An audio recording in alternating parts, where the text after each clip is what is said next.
It looks like stroking. It looks like what connection looks like. And when we do that, we are opening the door to be more vulnerable. We are opening the door to share our concerns. And we're not looking to our spouse to solve our problems. We're looking to our spouse to let us have a safe place to feel the way we feel. And I think what's really important is to try and understand what you want from your spouse. Your spouse is not your mind reader. So if you are having a difficult time, say, this is really bothering me and I need to talk to you about it, but I need you not to say anything until I say what I need to say. And then let's just give me a minute and I want to hear what your response is. But I need you first to listen and just hear what's going on in me. This is where I'm feeling disappointed. This is where I'm feeling overwhelmingly sad. This is where I'm feeling disconnected. And at the same time, find times during the day when you wink at each other, when you laugh with each other, when you get a joke together. Those are precious moments. And those are the details that help glue us and keep us connected. And sometimes when we're married to someone for a long time, we think those things aren't important. They are essential. They are essential. And people say, well, those are just the little things. It's the little things that matter. It's the little kindnesses. It's the little remembrances. It's those things. And when you're mad at somebody, you generally don't want to do them. You want to deprive them of that. You want to punish them. When you find yourself going into that space in your own mind, pay attention and figure out what you need to do in order to deal with what's blocking you from being loving and being open and being honest. And I don't think that couples have to share every little thing, by the way. There's a real uptick in friends complaining to each other about their spouses now. I guess those coffee clutches that people had to complain about their spouses to their friends aren't happening in real time. So they're kind of getting support. People are getting support about, oh, can you believe she did this? And oh, can you believe they did that? Okay, that's all right. But really, it's up to us to try and figure out how we're going to problem solve. So pay attention, listen, be interested. Don't give half an ear while you are texting, and try to understand through empathy what your partner's experience is. You don't have to agree with them, but you do have to try to understand why they're feeling the way they're feeling. You don't have to agree, but you do owe it to them to try and see their perspective. And I use the word owe it because I believe we have an obligation to the people we're married to underscore their value every chance we can. That's what we're about as a couple. I value you. I admire this about you. I love this about you. This thing about you makes me crazy. I have to figure out how I'm going to tolerate that. We have a lot of those. What we don't have enough of are the deep, sincere noticing and then articulating, or just with a pet on the shoulder and a rub, how deeply I am grateful to you. And if you're feeling distant, it's natural. It's normal right now. We are feeling so many feelings, and some of them we want to hug, but it's too hard. So what do you need? What do you want? And can this person offer it to you? If this person can't offer it to you, then understand that and don't go to a dry well. But what can you get from this person that you've chosen to live your life with? I think that it's important to understand that each of us is experiencing this time in our own way. We cannot change our spouse. We can change the way we engage with our spouse. We can change the way our attitude about them. We can change the way we react. And when we do, the dynamic changes. None of us, as I said before, is perfect. We're not perfect. We're not the perfect person. We're not the perfect spouse. We're not the perfect mother, the perfect father, the perfect worker. It's not who we are. But in our imperfections, we are perfect. We are unique. We are who we are. And we each, I think, want to try our best. If you find that you really want to hurt your spouse in some way and punish them, it's important to try and understand what that's about, because that can be extremely destructive to you, to your relationship, and as a role model for your children. Because one of the things that we're also doing is we are role modeling for our kids how to get through difficult times, how to live with disappointment, how to live with uncertainty. And there's lots of ways to do it. So I think that in conclusion for now, I just want to remind you that when we talk about kindness and we talk about resilience as a couple, we're really talking about trying to do something kind and say something that the other person would probably like to hear. And it comes from our heart. You might like to hear something, but it might not be right for them. So understand what your expectations are. Talk to your spouse about your expectations. Make plans. Have fun. And if something doesn't work, try something else. If you used to play chess again. If you never played chess, learn chess. Do something together that will enhance your opportunities to stay connected or to reconnect. And so with that, I will turn it back to Rabbi. Thank you so very much. That was really, really beautiful. Every word was and is a real precious gem. You know, I see the applause is coming across on the screens.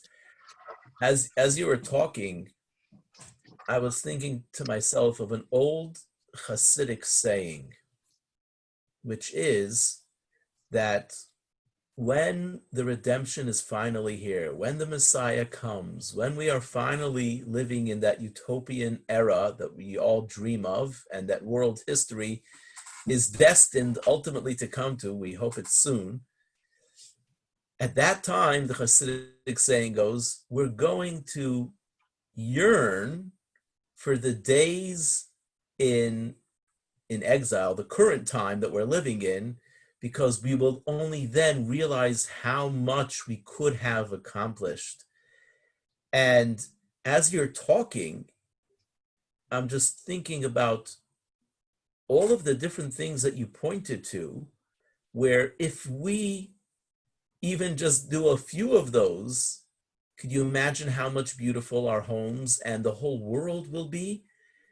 To the point where I can see Mashiach here already, just as a result of this kind of behavior, in a very literal sense. And I'm thinking to myself, my goodness, we've got to really get to work, because soon the time will be here where we're going to look back at this time and say, idiot, why didn't I just grab a hold of this opportunity and make the best of it?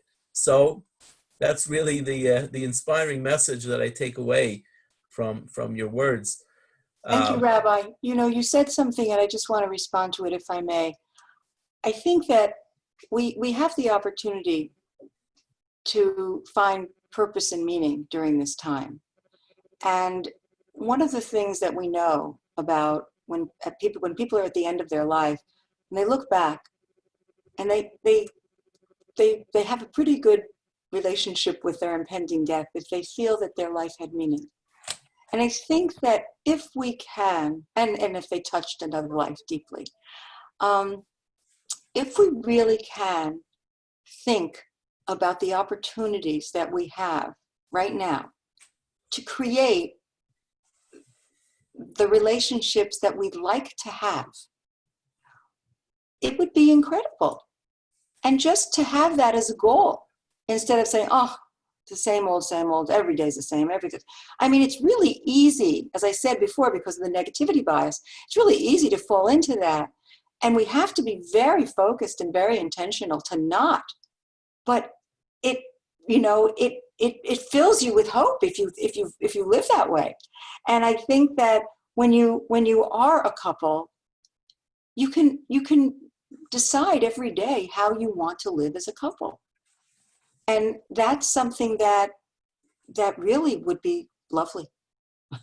So thank you for that. What you just said, it spurred that about the meaning and the purpose. Sure.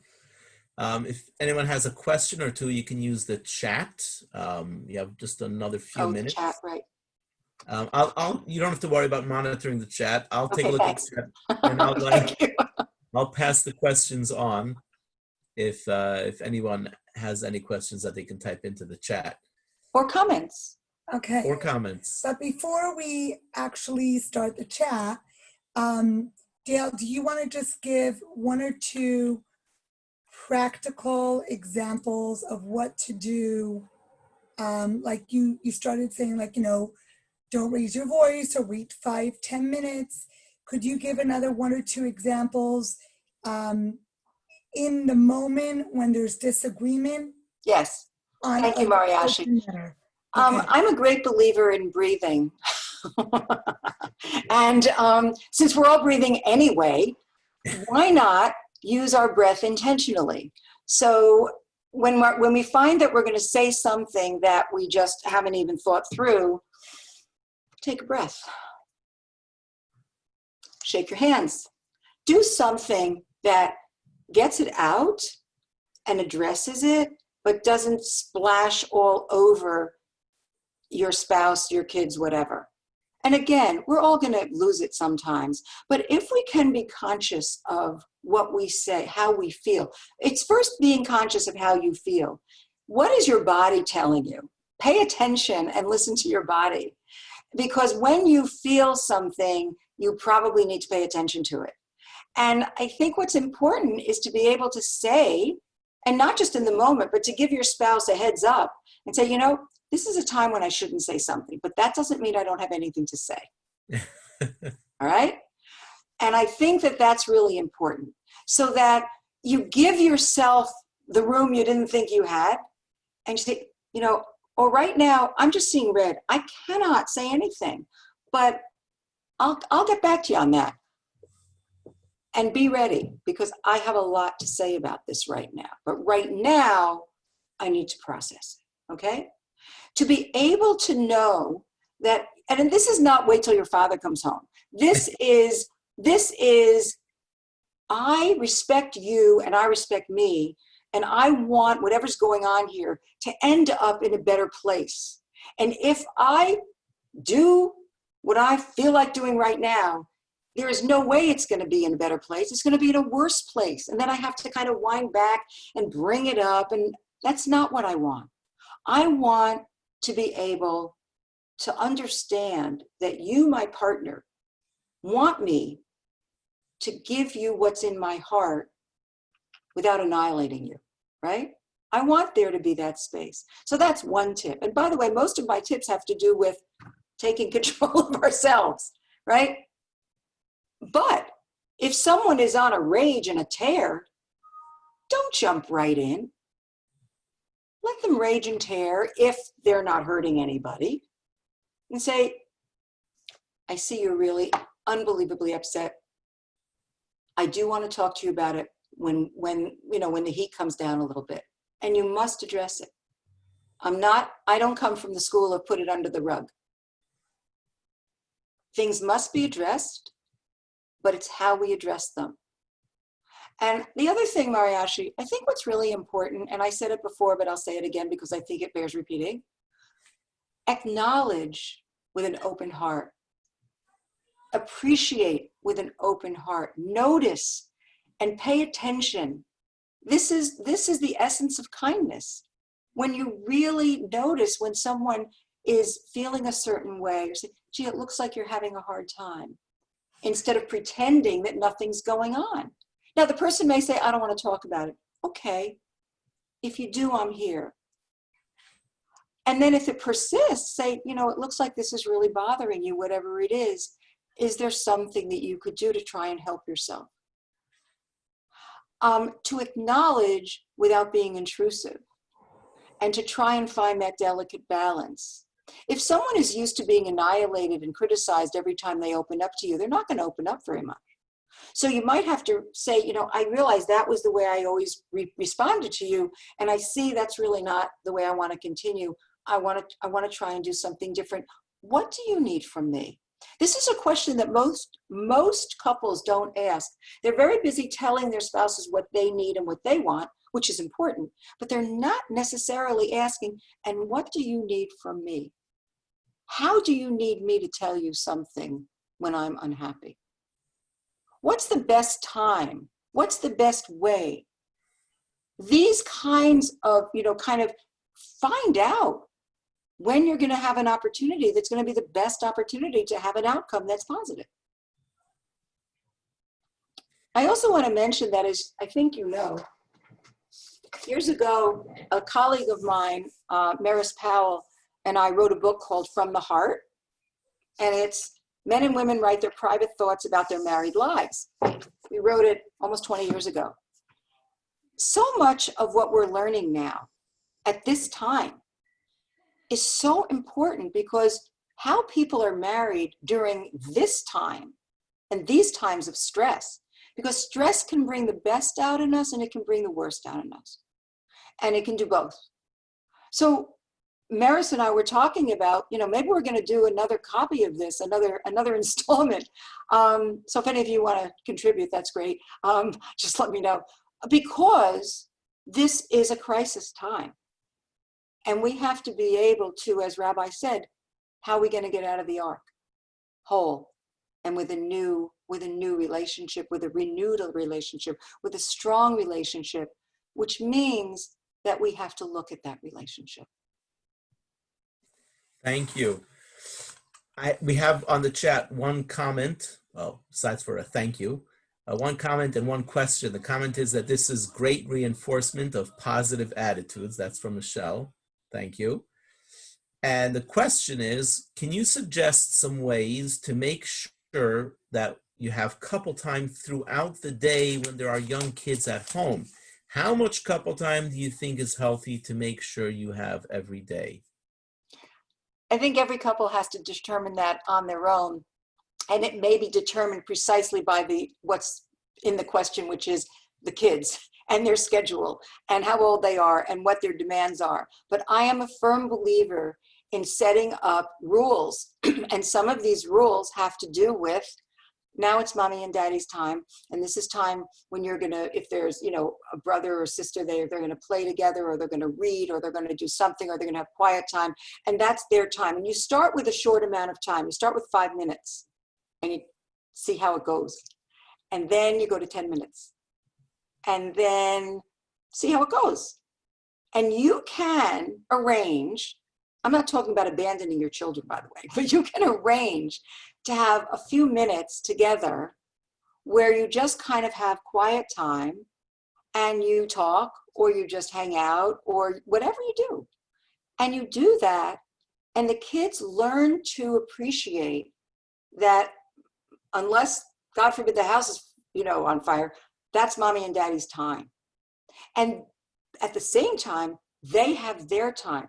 And it's very important for kids, in my view, to know that everybody has their private time, their own personal time, and that they have to figure out how to, you know, how to entertain themselves. Unfortunately, a lot of kids are used to just, oh, great, that's screen time. I'm not in favor of that so much, because there's so many other things that kids can do that don't involve screens. But there's lots and lots of ways to do that. I will share with you, Rabbi, that I was once at a wedding, and there was a mom who was a very religious woman, and it was time for her to pray. Everybody was getting the bride ready, and all of a sudden it was getting time to pray. And her little kid was tugging at her skirt, and little kid, and she prayed. And she said to me afterwards, he's learning. And that's all she had to say to me. And he was learning that that was mommy's time, and that in time, he was going to stop tugging at her skirt, because when she finished, the first thing she did was to sweep him up in her arms and to play with him and to acknowledge him. And that's how he learned. And I think what we do is we have an expectation that this is what we do and this is how we do it. This is your reading time. And I've seen so many families where that's reading time. Everybody gets their book and they read.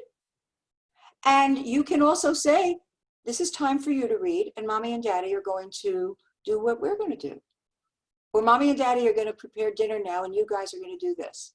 Or we're all going to prepare dinner. I think that you have your intention, you know what you're going to do, and then you have to follow through. But you start small. You start with a short amount of time, and then you increase it, and you let the kid know how, oh, you did such a good job. What did you do while you were alone? Oh, you painted, or you drew a card for grandma, or whatever it is. And she'll be so happy. And you give lots and lots of attention, and truly from your heart, because you're so appreciative. So that's what I would suggest. And I would do them at different times, but not at a time when your kid is most used to having you with them. Right. Well, that's such a practical answer. Thank you.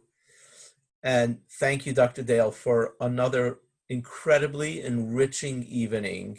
The lives that you touch through your words is probably really too much to count, too many to count, because with all of the beautiful things that you're bringing into the homes, as you said, it's the children that benefit from this as much, if not more, than the parents who are learning the beautiful ways of what a marriage should be like and how to build a home. And this is the positive energy that really spreads around the world in hopefully in a lightning fast speed. So thanks again. Thank you everyone for joining us. Thank you. And I see there are some folks, some friends from other places, and I just want to say how touched I am to see your faces, and it's really lovely. And thank you very, very much for having me again, Rabbi and Mariashi. And I wish everyone shalom bayit, peace in the home, and understand that it's, you know, it's supposed to be like this. We try not to have it be like this. We want to flatten the curve, right? But we understand that there are waves, right? Okay, that's life. It's life. Exactly. But we want to be resilient, and we want to be able to show up. Just be who we are, and hopefully with lots of love. Absolutely. So everyone have a wonderful night. Thank you. Have a good night, Dr. Dale. Thank you so much. We'll be in touch. Thank God we have this opportunity to continue doing this in many different ways over the days and the weeks ahead. And hopefully soon in person, God willing. That would be so nice, wouldn't it? Absolutely. Take Stay care. well. Bye-bye. Bye-bye.